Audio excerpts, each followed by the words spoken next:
Hey, good morning, everybody. Welcome to Mondays with Moss. This series is called Anxiety Sucks, 10 Ways Human Beings Make Themselves Miserable. We've done quite a few. Last week we did perfectionism. Today we're talking about a really important topic because some of you are really hanging out, with the wrong people, hanging out with miserable people. So a big way that people make themselves miserable is hanging out with miserable people. There are a lot of miserable people in the world, and they're everywhere. You know, they're ubiquitous. That's a big word. I like what Louis C.K. said, that people inspire you or they drain you. Pick them wisely. So here are some questions for you to think about. Whether you're in a personal relationship, marriage, a friendship, it's a sibling relationship, a family, business. These people are everywhere. You got to be able to identify them. If not, they will make you miserable. So here's some questions. Do you have people in your life who always seem to complain and find fault about life? They're just miserable. Do you hang around people who drain you of your energy and happiness? You know, like when you leave them, you feel exhausted. And you say, what was that about? Does someone let out your blood, you know? Do you feel it's the right thing to do to keep miserable people as friends? Some of you feel like loyalty is keeping anybody around no matter how miserable they are. Do you spend too much listening to what miserable people have to say? You know, miserable people don't know how to speak unmiserable. They speak miserably. Do you know how to stay grounded when you're being bombarded by negative people? Because some of you don't. You get dislodged, you get really upset, and it ruins your day, if not your life.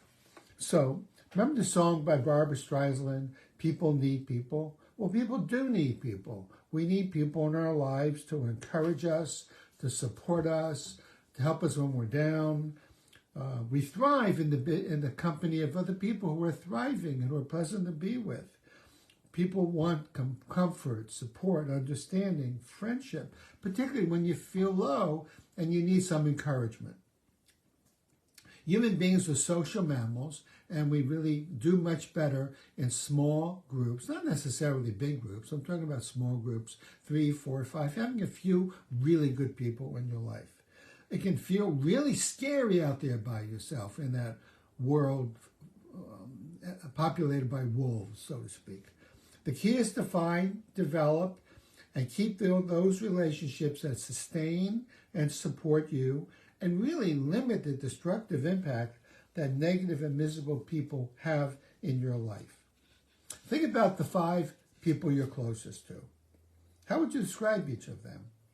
Are they upbeat, positive, encouraging? Do they take pleasure in your successes? Are they good listeners?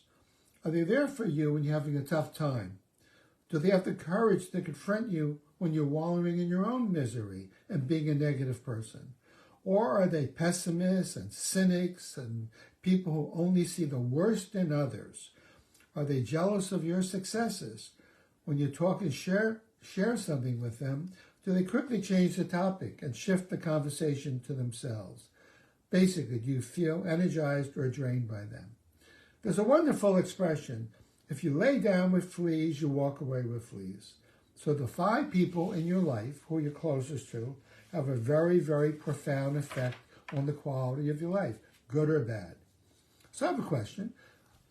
If you do have miserable people, and some of you know you have miserable people, worse yet, some of you have miserable people and you don't even know it. So you got to be able to identify them. But if you do know them, what keeps you hanging out with them? You may want to notice who in your life is negative and ask yourself, why are you still hanging out? Is there some kind of blind loyalty? Is there some kind of religious belief that you should hang out with the really miserable, angry, whiners and complainers of life? Do you feel that confronting these people about their negativity is too scary, so you just put up with them? Do you feel morally obligated? Do you feel somehow you're responsible for changing them? Boy, if you feel responsible for changing them, you're not going to change them. These people are miserable. So facts. There are some people who are truly miserable, negative people. They're not fun to be with. They're hard to love. They're hard to give love. They have no interest in changing or taking responsibility for their unhappy lives. They resist taking anyone's advice. They don't go to therapy. And they're defensive, if not downright attacking, when you try to intervene and help them, give them advice or try to help them out. They're really masters of driving other people away, and then they complain when other people don't approach them and call them up. They're terrible listeners. They don't mirror things well. They're low in empathy and definitely low in emotional intelligence. They're stuck in their own rabbit holes, and they go deeper and deeper, and sometimes they want to pull you into the rabbit hole with them. They're dangerous being around them because they don't add any value in your life. In fact, they rob you of your pleasures and your happiness and make you feel guilty when you want to go for happiness. Really, I'm very serious about this. Miserable people, stay away from them and find either powerful ways of dealing with their outrageous behavior or find other people who are more unmiserable, friendly. So here are some things you can do.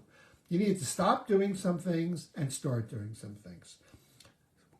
Stop letting miserable people from draining energy from your life. Stop being a Velcro for misery. Stop listening to them. You're not obligated to listen to them. Stop hanging out with those people who are constantly one-upping you with their upsets and their successes. Don't you hate that when you're upset and they say to you, oh yeah, well let me tell you about me.